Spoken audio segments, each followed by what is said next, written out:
So do you know how Rybrook was formed? No. Do you know when Rybrook was formed? No. Do you know how the village of Rybrook was formed? No. Do you know how Rybrook was formed?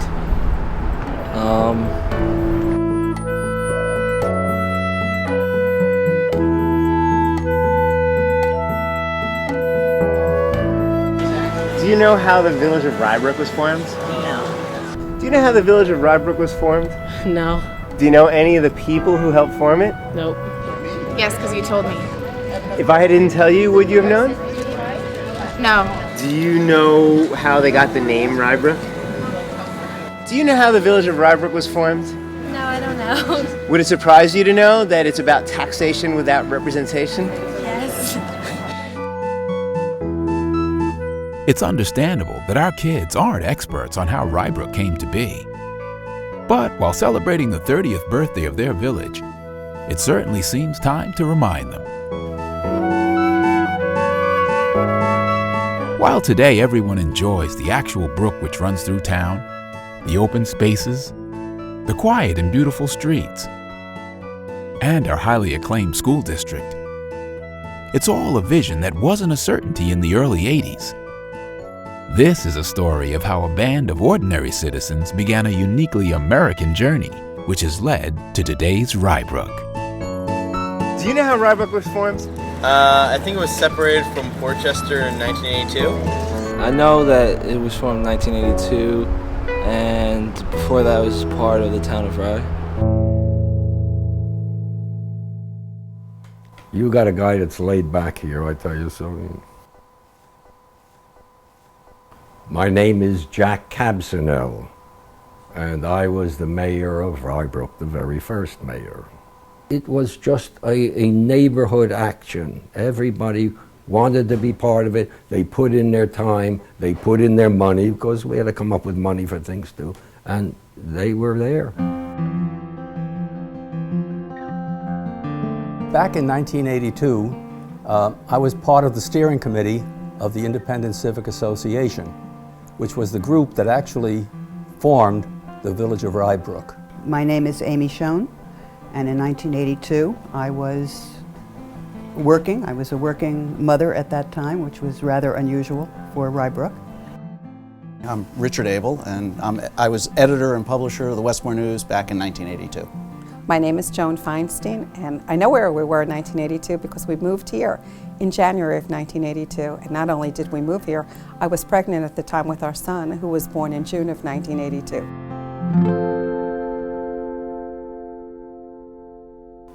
We were nonpartisan, we were non-paid, we were community residents who lived in the community and was responsible to each of our neighbors. We were about 8 of us in the airport committee, and Milt Meiskin was the chair of the airport committee, and he told us one winter day that there were 4 or 5 men that had been working together for a couple of years, thinking about trying to turn the unincorporated area into a village. When he called a meeting here, it was just wonderful news to know that those people who were represented and hearing this idea rose to the occasion almost instantaneously. I called that committee together and I shared with them the information that now is the time to form a village. Are you for it? Enthusiasm reigned that evening, and they all said, yes, what do we do? To this day, you still will hear, we left Portchester. We broke away. We were never part of Portchester. We never were part of the village. We were always part of the unincorporated area. People still think, both from Portchester and from Rybrook, that Rybrook seceded from Portchester. There's this thing, this idea that somehow they were connected, and the only way they were connected was through the town of Rye. We were governed by the town of Rye, and the population of Portchester, which was about 24,000, I think, at that point, we were about 8,000. We had no representation. It didn't matter if 100% of the unincorporated area voted one way, it had absolutely no voice. Right. And that was the trigger from my perspective, and I think a number of people, that we just didn't control anything because the votes were just unequal. We had no say in who represented us.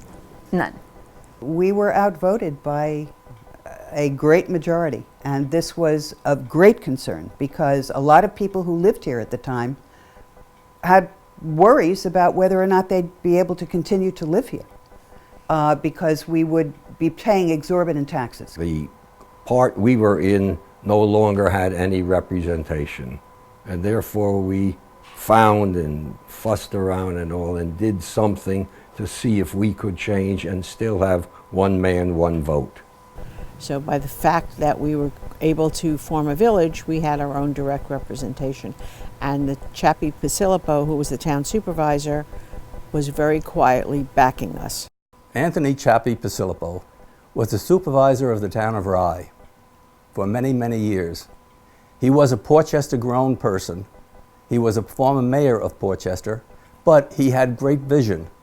When we came up with the concept of a village, I can remember it distinctly. Chappie was an initiator, if you will, because in November of 1981, we were watching election results coming in from various parts of the town, and Chappie was standing next to me and to my wife, Joni, who was chairwoman of the Democratic Party of the town of Rye. And as he watched the results coming in, he said, "You know, Milt and Joni," he said, "it's time that the unincorporated area had its own unique identity. You ought to form a municipality."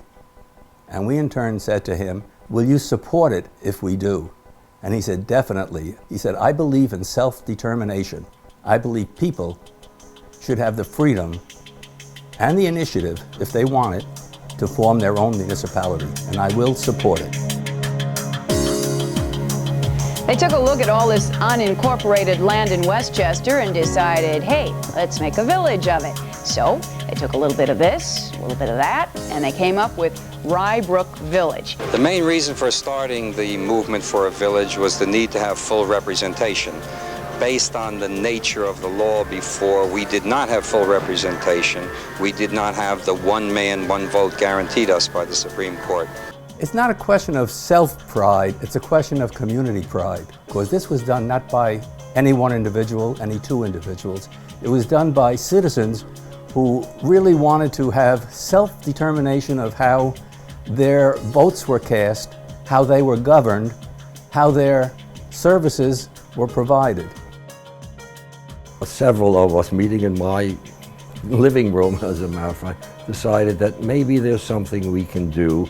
And we did recognize that it had not been done in the state in 50 years. All of a sudden, I believe it was either the end of February or beginning of March, I can't tell you the exact time, I'm getting articles, pamphlets about the incorporation and to move from the town of Rye and to become an independent village. We met here on a Friday evening and we passed out the petitions with one proviso: only go door to door, ask people to sign it, tell them what it's about, and tell them how the structure would be vaguely done. It was freezing cold.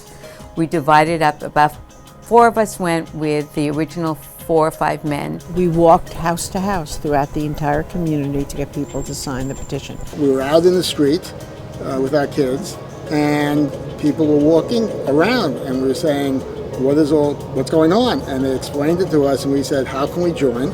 And we began walking petitions that day with them. That was over the weekend, and it was filed the following Monday. It was a very different time. I think that the excitement of being part of something new and important got people wanting to do more.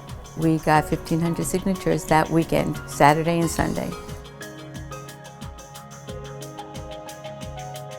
Monday morning, bright and early, the petitions were delivered to Chappie Pasilipo, who smiled, accepted them, and said, "Great work, and now we go ahead. You're on your own." It's important to note that in this community we have 2 school systems. 2/3 of the residents of Rye Brook go to the Blind Brook school system, an excellent school system, and we have a second excellent school system, the Portchester school system, which is in the southern part of the village. Before they formed the village in '82, some of those same individuals were behind the creation of the Blind Brook High School. I was on the Board of Education in 1971 to about 1977, and that was the years that we decided to have our own high school. Historically, everybody went kindergarten through 8th grade at Ridge Street, then they added a 9th grade, then eventually they went on 10th, 11th, and 12th to the Portchester High School on a tuition basis. I took typing at Portchester High School. I took driver's ed at Portchester High School. I had friends from Portchester, and remember, Rye Brook didn't exist then. It was the unincorporated area of Rye Town. It was too long to say, and Portchester was sort of the center. Basically, Albany said, we don't want more school systems. We don't want small. We want you to merge. So they basically told the Ridge Street School District, District 5, merge with anybody. Merge with Portchester. Merge with Harrison. And somehow or other, Portchester decided not to have our children, so they went to Valhalla, and then they went to Mamaroneck. The Portchester School Board voted to not accept any more tuition students. So that's a misconception that's been around forever, that Blind Brook, oh, they separated and they didn't want. The Portchester School Board voted to not accept my class and said, we're not going to take any more, and any more Ridge Street School kids. So what became the Blind Brook School District, they had to go and scurry around and find a place for us 70 kids. And in that traveling time of about maybe 3 graduating classes, we decided we needed our own school. That school was told by the State Board of Education it could not exist. And through some political manipulations that I really don't think I should talk about, we were able to build that school and to make it into one of the finest schools. They gave us nothing. This was all built with residents' money, taxpayer money. The community wanted it. At the time we built the school, the high school, we didn't have enough money to move the furniture from one school to another. So everybody rented cars. They all did it personally. We washed the floors in the new school and all that. There was that kind of thing. There was no problem. You called somebody up and will you be there? Yes, you will be there. I moved to Rye Brook with my family in 1971. Blind Brook High School, the referendum for the high school had gone through, and we knew it was going to be built. If that had not happened, we would not have moved here. Had Blind Brook High School not existed, and the kids were still going to Portchester or Mamaroneck or whatever other schools, we would not have moved into this area. The existence of the high school was one of the key elements. Gloria is an educator, and one of the most important things we looked at in deciding where to move was the educational system. Once we built the high school, it created an identity. It was a place for our children, it was a place for all of us to be. And it kept evolving until the Pace College study that Portchester had started and Pace College had participated.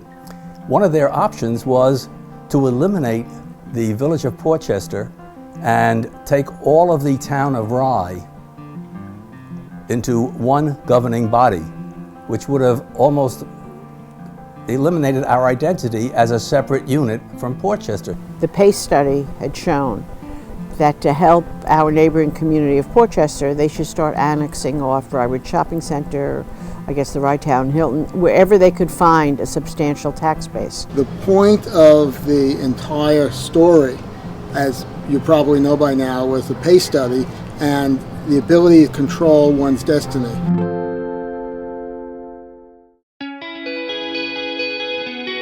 Since this hadn't been done in 50 years, there was a wonderful group of people that just worked at this and tried to put it together, and we happened to do it.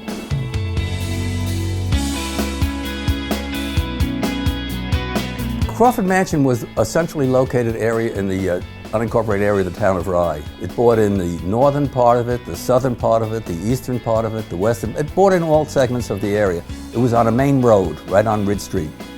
And I do remember something that I will never forget. There was such a long line to vote. I still have a vivid memory of directing cars to where to go to park. It's never been a turnout like this. They were coming in by the hundreds. The opposition were busing them in from the nursing homes. They were coming in on stretchers. I mean, it was a very close vote. District 4 did not want this. It was a really, really close vote. But as soon as the count was announced, the room just broke out in joys and shrieks and cheers and tears. I remember tears. We were just very, very emotional.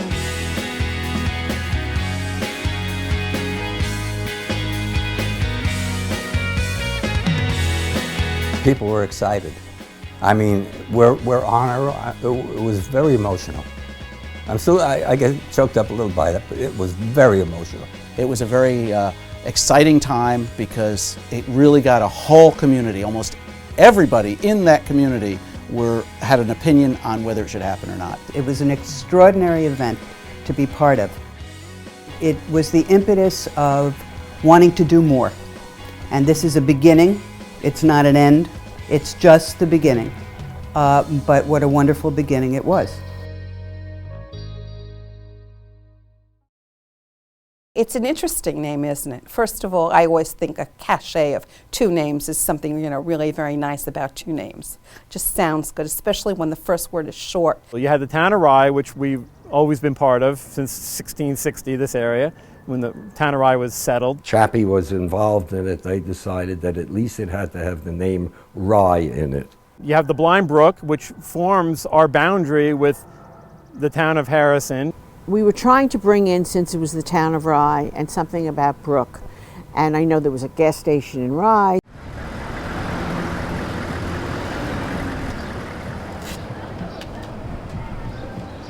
In 1952, 3 Army guys came back, good friends.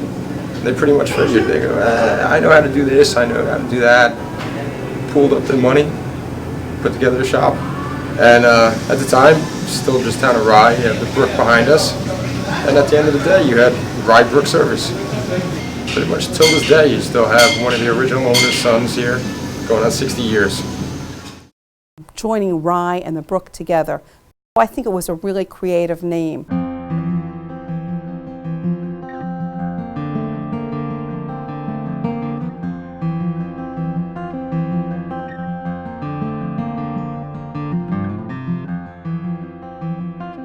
Oh, there were signs all over the village, on their streets, and just all over.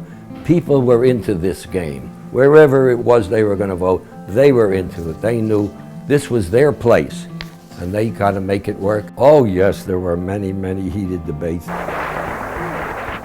Change is a fearsome word, and people get comfortable. And we were shaking things up.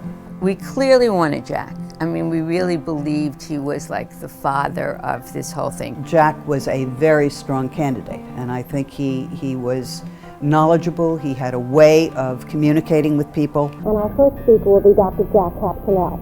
The real responsibility of a mayor is to exercise leadership, to provide direction, and hopefully to get people to work in harmony toward common goals. No financial reason for somebody to run. They run because they want to do their civic responsibility. I had been involved in so much, and I'm comfortable speaking, and I was prepared to spend half of my life doing this, so that's how it happened. His opposition was angry, and it came across in the way in which he communicated his position. Sam was a Portchester man all the way through, and he would have been a good leader, but he really didn't want this village to be formed. I do remember that debate now. Yeah, me the too. between I the was two. actually at that debate. Yes. The biggest issue in that election was the cost of the new government. And the ICA said it was only going to cost $30,000 more, and the other side said, no way, it's going to cost a lot more. How much will the new village government cost taxpayers, and why? They will not let us get that service for nothing. Now, how much does that service cost? Approximately $250,000 a year. Oh yeah, the debates were kind of ornery. I think we could have put them on the TV right now. I'm clearly suggesting we are paying for everything else now, and it works. Why destroy it? Why recreate it? I don't know of anything you tear down and rebuild that doesn't cost more money when you rebuild it. There were people who really could not understand. Most of them had maybe many years in Portchester and thought we were leaving Portchester, which of course we didn't do because we were never in Portchester. Oh, wow. Yes, oh my Lord. That was our symbol, the handshake. We wanted it to be including everybody. Our intent right from the beginning was to make this a very inclusive village. I didn't believe anybody should be excluded. The unincorporated area was geographically marked, and those people within it were going to be part of the village, and that was the intent. I could not have imagined excluding them. 80% of the residents voted. That's unheard of. The percentage of people voting was just incredible. And it was so festive. It was an election for candidates, and we were hoping we would win. Our polling, which was absolutely rudimental, you asked people on the street, seemed to indicate we would win. Overwhelmingly, the candidates proposed by the Independent Civic Association won. Now we have to do what we said we would do. I wanted people to know. I spent 2 years getting Rybrook on any of the signs on the highway. They told me, we're not doing signage now. Well, they were getting annoyed by me again and again and again. And I love going up on the hutch and seeing Rybrook. Once the village was formed, we rented all of our services for the first few years from the town of Rye. We suddenly said that, if there is a crime committed or if there is a need for more police protection in a certain area of the village, we have to go to the supervisor of the town of Rye, because it was the town of Rye Police Department. It was all Rye Town services, and I think that you can't serve two masters. And the village board wants the police to go in one direction, but they only can make a suggestion. The village was formed because they wanted this area to be governed in a particular way. Quality of life. That's something, as long as I've been on the police department, has always been a priority. You have all the buildings up on the airport corridor, all the corporate headquarters. You have the Hilton, you have Arrowwood. All of this building, all of these ratables are in Rye Brook. I think the shopping center in particular, all the shopping centers have really been attuned to the needs of the community. And to see the throngs of people come in, and young people, they have a place to go and to meet their friends. It's a place that people now congregate. It is a community. And it shows what we have and where we've come. And I think it's been a marvelous ride. Everything just rolls along today. It seems like it was always the way it is. Rybrook wouldn't be what it is if we didn't have the trees and the landscaping and some of the rural character that remains. I remember, for example, if you were at the Pine Ridge Park back then, it was developed in stages. You would actually, seeing where that ball field is now, you would be playing tennis, watching sheep grazing in the meadow there. I think the history of the village of Rybrook is so important. As we keep saying, we're very small, but we're mighty.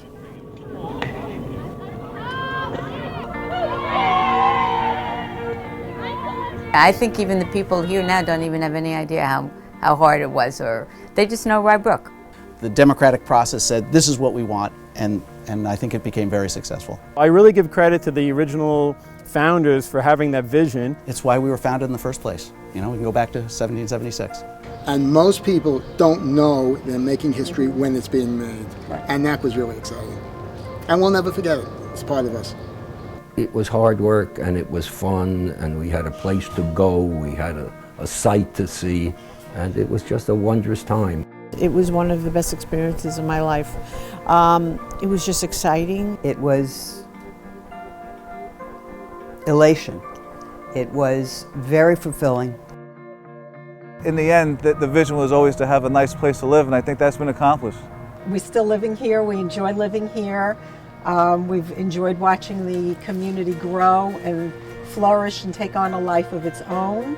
It's kind of quiet, and it's pretty small, so you have a lot of friends. It's nice because it's like a small town, so you know everyone. I feel like everybody's a lot closer with their neighbors than if in like a big city. It's a wonderful community. Everybody takes care of everybody else. Everybody looks out for each other. It's a small town, but with a lot of warmth. A great sense of pride, because I don't think any of us could really have foreseen how far the village would have come. It's a good place to live. The community, being a wonderful, active community of people, said, is there something we can do? Somehow I got in the middle of that. I wouldn't have moved back if I didn't love it, and I have very fond memories of my childhood here. I have very fond memories raising a family here. When you have that passion and you have a people band together to implement change, that's what's good about our country. That's what makes our country unique, and that's what happened in Rybrook.